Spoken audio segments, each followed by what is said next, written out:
All right, guys, what's going on? Welcome back to the Everything College Football Podcast. Today, me and Nick here with 2025 preview and prediction for the Oklahoma Sooners. Looking at this coaching staff, Brent Venables back for his fourth year as lead man. They're bringing a new offensive coordinator in 29-year-old Ben Arbuckle. Spent the last 2 years at Washington State. Todd Bates and Jay Vai will stay as defensive coordinators. Pretty solid offseason, 12th ranked portal class this far, and they were a top 20 recruiting class in high school.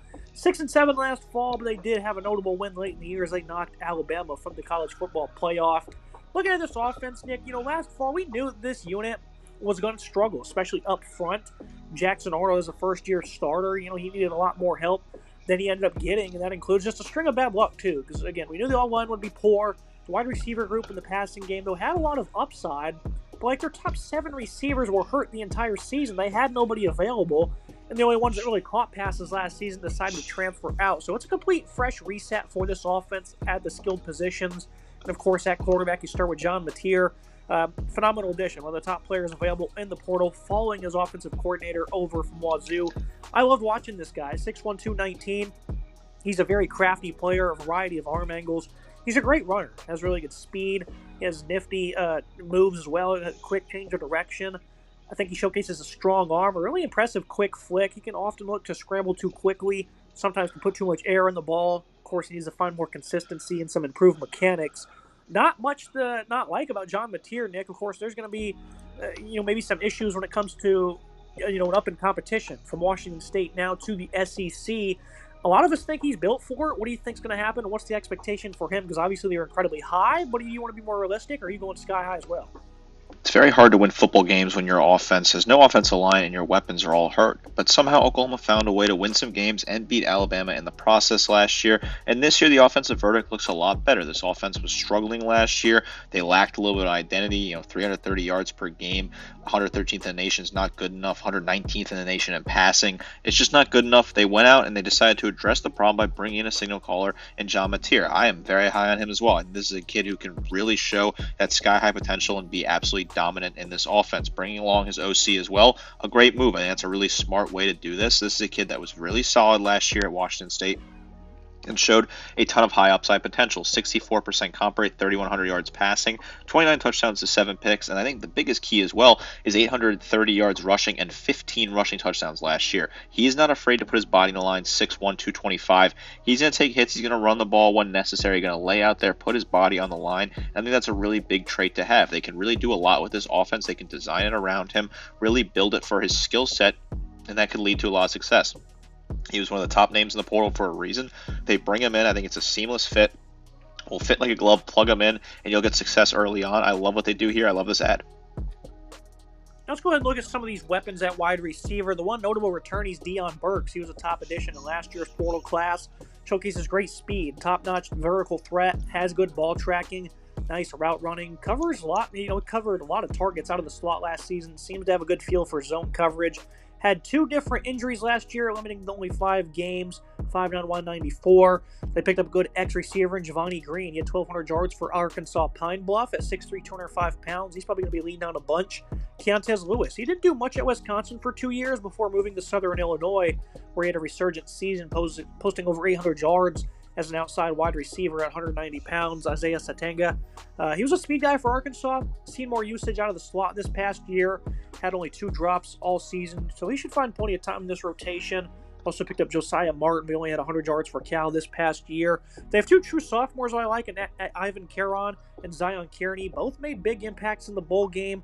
Wide receiver group was elite last year coming into the season. I felt like they just fell victim to that, crazy injury bug, Nick. I think this is a pretty solid room here with good upside. Also picked up a tight end in Carson Kemp from Kennesaw State. And then linebacker Jared Kanik. He's going to be switching over to tight end. He played a lot of offense in high school, hoping to make an impact there. Biggest concern for this offense, Nick, is overall they added 5 guys from the FCS level, including a couple of these wide receivers. So how much faith do you have in them being able to step up? It is a big step up from the FCS to the SEC. There's no doubt about that. I like some of these ads, though, and I like some what they have returning. I think Deion Burks, if he can play a full, healthy season, he could be really solid for this team. He was good last year, 245 yards receiving and 3 scores in his limited 5 games. Jacob Jordan was a younger player who got reps early on, 234 and a touchdown for him. I want to see what he can do this year. I think he's a guy that's got high upside. I think Gibson was a solid ad. This is a guy that's been around, college football for some time now, coming over from Arkansas Pine Bluff. I think that was a decent ad, a guy that you could really get a lot out of. Stangna is a solid asset from Arkansas who's played SEC football. He had 500 yards receiving last year and a touchdown, so I think it's not a bad number there. A guy that you can really do a lot with. And then Keontez Lewis, he's been around the game for a while as well, potentially could be involved. Zion Kearney, I think he's a guy that could really break out and be a big player for this team this year. This is a unit that's certainly got a lot of, question marks here, right? There's certainly a lot of question marks, but I think there's some high upside in some of these talented players here. Yeah, I forgot to mention Jacob Jordan even. He's another one of those sophomores who played a good bit over the back month and a half of the season, 27 receptions for 234 and a score there. So I think his room's incredibly deep. Again, though, it's going to take a collective group to really uplift this passing attack. You look at the backfield, big-time addition here over the past couple of weeks. Jaden Knott finally decides to enter the portal, and he had a horrendous season for Cal, Nick. He battled injuries when he was on the field. He was just not efficient at all. I still have him pegged as a top 10 running back in college football, despite having 3.3 yards per carry. Horrific figure there. This is a guy who's a true dual threat, though. Great asset as a pass catcher. Showcases great cuts in the short area with patience. I think he embraces contact at 6'2", 210. Pretty shifty player that finds his lane and burst. And again, last year was just a down year for him, Nick. He was very poor. If he can get back to his normal self for Oklahoma, this run game is really going to, take that next step. If not, though, they're probably going to struggle. A bit of an odd move for Jaden Knott into the portal so late in the cycle. I know he had been telling people in the Cal program and telling fans that he was going to stay out at Berkeley, but he enters the portal late, bolts. Felt a little weird to me, but I think this is a decent fit for him. Obviously last year was a bad season, right? There's no way to overstate that, sugarcoat it, or anything like that. It was a bad season. 385 and 4 touchdowns just is not good enough for Jaden Knott. He was battling health concerns. Certainly, his attempts were down by over 130 attempts, so it certainly saw his production drop a lot. But 2023, that's the season that you're hoping to get out of him if you're an Oklahoma fan. 1,300 yards rushing and 12 scores in that season. Had 2 receiving touchdowns as well in his 2023 campaign for Cal. Ott's a phenomenal back, right? We still think that you can get a ton out of him. I think he'll be really solid. He was a really good addition to this running back room that has some solid younger players that they return as well. Javante Barnes, he was the top rusher last year, 9 games, 577 and 5 scores. He returned from injury, and he was the lead back until another injury held him out the rest of the season. Xavier Robinson stepped up in his absence, though. He had 100-plus yards versus Bama, was a really good runner to the boundary, had 17 first downs and 49 attempts last year. Taylor Tatum was used sparingly throughout the season, but he was a former high-end recruit for them that they're pretty confident in. Good room here, nice depth. They do lose Gavin Sawchuk. He was on the bottom of the depth chart anyways. The offensive line, again, will have to do them some favors. Only 125 yards per game in conference play, Nick, rushing. So that's obviously horrendous. The only good game they had was against Bama, where they were able to just run straight at them, and it worked. But for the rest of the season, they were no good at all. Even when Michael Hawkins was out there, who has great running skills and speed, they couldn't manufacture much on the ground. They could not manufacture much on the ground. I think they do return some talent, but you got to find a way to do better with this offensive line. This unit's got to be stronger this year. And I think the rest of the backfield is solid. Barnes, you rattle off the stats there. I think he had a decent season, had 123 yards receiving and a touchdown as well. Robinson at 230 on the ground and 4 scores in limited reps, while Taylor Tatum was not bad either with 275 and 3 scores in limited reps plus a receiving touchdown. Not a terrible unit, but this really comes down to this offensive line. This offensive line can figure it out, and they can be a strong unit. The sky is the limit for this offense. Let's go ahead and focus on that unit up front. We knew they were going to struggle last year, and it would be a pass-heavy offense. But they allowed the most sacks in FBS at 50, 129th in tackles were also allowed. They were even worse than I thought that they would be. They were replaced every starter on the unit going in the last season. And, I don't think that they really did a whole lot to get better. I'm not exactly thrilled with the effort that is. I'm pretty confident in their progression, though. Left tackle Logan Howland wasn't awful. He was stable enough in pass pro. He'll be pushed by top-ranked offensive tackle recruit Michael Fasusi, physically gifted athlete, with position versatility. Likely to find a spot somewhere on this offensive line early, I would assume. Left guard was a spot of weakness. Heath Ozada saw the most reps, though he was horrid late in the year versus stiff competition. Troy Everett really wasn't all that bad for them. Allowed a combined 4 sacks versus South Carolina Ole Miss. No real slouch there. He was good in his other 6 games. Right guard Fabechi Nawawi wasn't awful himself, but struggled with consistency. Derek Simmons, 6'6", 325. He was elite the last 3 years at the FCS level. They're hoping he can, be good in this step up in competition. Jacob Sexton, he's a veteran who's still around for depth purposes, it seems. You have a bunch of redshirt freshmen, mainly filling out the second string. I think this offensive line is going to improve a great deal. Bill Bedenbaugh is still one of the nation's best offensive line coaches. They do return experience now, and they have a couple of new faces in the fold now, including some true freshmen. Nick, led by that nice 5-star Fuasi. What do you think is going to happen here? Because again, the effort to get better isn't exactly great. I mean, they only went to the portal and added 2 guys, but at the same time, you have a lot of youth that might be pushing for time. So part of me doesn't like that they didn't go out and get anyone. A part of me also likes that they kept some continuity, let these guys get some more reps and figure it out rather than just blowing it all up and plugging in a bunch of guys who have never played together, which was some of the philosophy in the past last year where they didn't really get a whole lot out of some of those guys they brought out of the portal. They should have probably grabbed maybe 1 or 2 more pieces. I don't think they did enough. I also, again, it's sort of that fine line where you need to add pieces, but you also don't want to blow up the entire continuity and let some of these guys get reps like Logan Howland, who I thought was okay at left tackle at times last year, Troy Everett, that was solid at center as well. Obviously bringing in a big 5-star is a really good add for them, who you could potentially play at left guard, move him around. I think Jake Taylor can improve at right tackle as well, but I'm still concerned about this offensive line. Still a major liability for me. Yeah, and that's actually 3 guys they picked up in the portal. Still pretty weak effort. None of the guys they added in the portal are likely to take a step forward into the starting lineup, I wouldn't assume. So it'll be interesting to see week 1, the lineup they opt to go with. And I think, again, progression's in store, but how much? Because, again, they were terrible last year.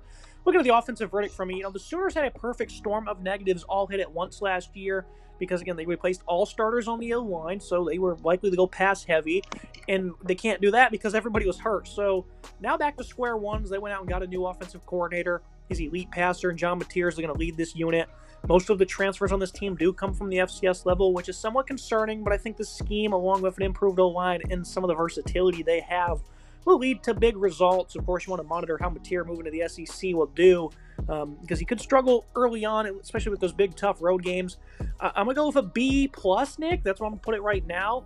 I'm certainly hesitant to go any higher, and I was even hesitant to go a B+, because I don't want to just jump the gun and assume they're going to be great by looking at a piece of paper, because they check a lot of boxes in that area, but we still got to see improvement across the board. And again, the quarterback shined last year, but against a lot weaker competition. Certainly a boomer bust offense, one of the biggest what ifs in this sort of conference this year in terms of offensive capability. What can this do? On paper, this is a phenomenal unit, but will they look like that on the field? I guess that's where the game's really won, so that's all that matters. This offense has a lot of great pieces, and they did a lot of nice work in the portal, certainly at wide receiver and at quarterback especially. And I don't think they did enough on the offensive line. I do like what they add in Jaden Ott if he can play up to his full potential, or what we saw from him at least from 2 years ago. This is a good offense, but can it be a great offense? There's a lot of great pieces here, but can they play together as a full unit? That will decide whether or not this team wins 6 games or maybe wins potentially 8, 9, 10 games. Have to see how it goes. I am high on this offense, though. I think a B+ is a fair way to start here. I move to the defensive side of the ball. The Sooners fielded a really good unit. You look at the numbers on screen there at the bottom. They're pretty respectable in every single number. 26 in sacks, but 35 as well. They return 8 starters from this unit. We get started with a D-line that I absolutely love. Defensive end R. Mason Thomas, not talked about enough. He's coming off a breakout season off the edge. Great first step, really comes off the ball with authority. Nick, I saw Will Anderson type quickness. He shows great balance when dipping around the edge, powers through linemen when they're beat, and tries to hold him. They tried to hold him with one arm. I think this is an elite player here coming off the edge, and he's going to be pushing for All-American status this year. You look at the interior, Dominic Williams, one of the top D tackles in college football. Unreal strength, takes on double teams with absolute grace. 6'1", 312. He's been such a good run stopper in his career. Grayson Halton next to him, slightly smaller at 285, but he was much better pass rusher with 5 sacks, so that's a great versatile tandem there. Jaden Jackson's a massive player. Struggled as a tackler in the hole, but supplied consistent run support. David Stone briefly dipped into the portal, but he's staying pat. He's the next 5-star in last year's class. He's up to 313 pounds now. Nice heavy hands, good lateral mover with his strength. Looking at some of the other guys coming off the edge, and ex-5-star Ade Adebawore has yet to really make an impact in his first 2 years. Danny Okoye, a 4-star in last year's class, didn't see the field, and the same goes for Nigel Smith, who was a 4-star top 200 recruit. They also picked up an ex-5-star who's really been a bust at this point, Marvin Jones Jr., just 6 sacks in his 3 seasons as CFB, so I'm not expecting too much from him. Elite D-line here, Nick, one of the nation's best. The edge room has some uncertainty, but the high school rankings would show that if they can all step up this year, they can be the top pass rush in the country. I think this might be the best D-line in the country. I love what they have here, and they're not getting enough love, I don't think. One of the best D-lines in the country, no doubt about it. Certainly a top 5 unit with some incredible pieces. Williams is a phenomenal asset for this team. 35 total tackles for him last year, 5 tackles for loss, 1 sack. Really good numbers there. Jaden Jackson, 30 total tackles, 3 tackles for loss, 2 sacks. Phenomenal numbers. And then R. Mason Thomas. I could sing his praises all days. I love what this guy can do. I think the speed on him is phenomenal. The get off is great. The hands and footwork are also phenomenal. 23 total tackles, but 13 tackles for loss, 9 sacks, a pass breakup, 2 fumble recoveries, and 2 forced fumbles, as well as he returned one of those fumbles for a touchdown. This guy's a menace, just incredible. Will get the double-digit sacks this year. You can certainly book that. This is a guy that's so talented coming off that right side there. I think he's going to be absolutely phenomenal here. They add Marvin Jones, who, yes, has been disappointing in his collegiate career, but I think if you can get that untapped potential and finally find a way to pull it out of him, there could be something very strong there. He was, playing for Florida State last year, had 4 sacks, 6 tackles for loss, 25 total tackles. He had, 2 sacks against Cal in a win for Florida State, one of the lone bright spots for that team last year. Also had a sack against Florida late in the season, so he put up some production later in the season as well. This is a guy that they can get something out of him. He could be really good coming off that left side. David Stone's a good younger player who didn't get a lot of reps that could certainly break out and be strong for this unit. This is a great defensive line, a really strong unit here. Now I move to the middle of this defense. Of course, they lose Danny Stutzman, which is huge because he is a ball player, any way you put it. Kip Lewis, he really emerged as the next alpha in the middle, I thought. Showcased good ability to sniff out the run. I liked his feel for the game and patience. He had 2 pick sixes as well. Kobe McKenzie enters his 4th year. It was pretty sound early in the year, but late in the season he really struggled, didn't provide much versus the run. And he was a poor tackler all season long. Looks like he's going to be pushed by Kendall Daniels at linebacker, a guy who played safety in his first couple of years at Oklahoma State. Permanently played in the box for them last year. Venables, I think, has a great vision for what Daniels can provide. 240 career tackles, 10.5 tackles for loss last season alone. Showcases good instincts. Comes downhill in a hurry. He's a hard hitter as well. 6'5", 239. Should have a big impact. Samuel Omosigo, an ex-top 100 recruit, was very strong versus the run. Another pretty impressive unit for the Sooners. And, of course, we have to figure out what they're going to do with Kendall Daniels. Is he going to be a pure linebacker? Is he going to be in that, versatile cheetah position? Remains to be seen, but letting them, having Jared Kanik move to the offensive side of the ball clearly shows confidence in what this unit can do, Nick. They also have a younger guy in James Nesta as well. This is probably the weakest spot on the defense, but I think it's quite strong in my eyes, especially if Daniels is playing in the middle. It's a very interesting unit. Daniels is that big wild card. He's a guy that's got a lot of potential, and he's shown a lot in the past. In 2023, he had 105 tackles, 5.5 tackles for loss, 2 sacks. Good numbers there. Last year, saw a dip in his production, but, he was moved around, was a little more versatile for his team last year. Played in the secondary a bit more, 64 total tackles, 10.5 tackles for loss, 5.5 sacks, 3 QB hurries, and 7 pass breakups in 2024. He's a guy that's very versatile. They will find a role for this kid. This kid's very talented. They will find a way to get him on the field and see what he can do for this team. I think Kip Lewis is a really good player. He has big shoes to fill, but still a very talented player. 65 total tackles, 4 tackles for loss, plus the 2 pick sixes and a pass breakup last year. Really good numbers there. Can Kobe McKenzie finally put the pieces together? The tackling, I was certainly concerned about that on the film. Had only 30 tackles last year, 3 tackles for loss, 1.5 sacks. Missed a bunch of tackles. If he can put his tackling together, clean up the mechanics a little bit, he'll be a really good linebacker for this team as well. Now we look at the secondary. This is a unit that relatively played good last season. You especially seen them break out against Alabama, where they held them to 41% comp rate and 3 picks. But the next week, they're bad against LSU. Early on in the year against Auburn, they weren't all that great. And then at Ole Miss, they were able to string together a bunch of big plays as well. So, far and few, I'd say, with the big performances they gave up. The secondary, it's still a work in progress. Eli Bowden stepped up when he got the chance. And end of the year as a penciled-in starter at corner. Only game he allowed 40-plus yards in was the LSU one, where he got smoked for 115. The rest of the cornerback group is not as well defined. It really wasn't that bad in 2023, but was really good last year if the injuries in the program. Jacoby Johnson wasn't very good. Devon Jordan preserved his red shirt as a 3-star in last year's class. A couple of true freshmen likely to get involved, led by Tristan Haynes. He has nice short area quickness, and he's considered a ball hawk. Kendall Dolby, he's the guy who's been playing that cheetah position, and he was a star in that role through a couple of weeks before he got hurt.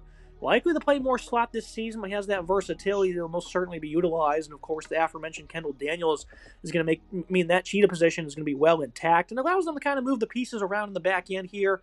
Safety group has great upside, but they'll need to be better in coverage. Robert Spears-Jennings was nasty. Plays with unreal intensity, one of the nation's best run defenders. He had 4 forced fumbles as well.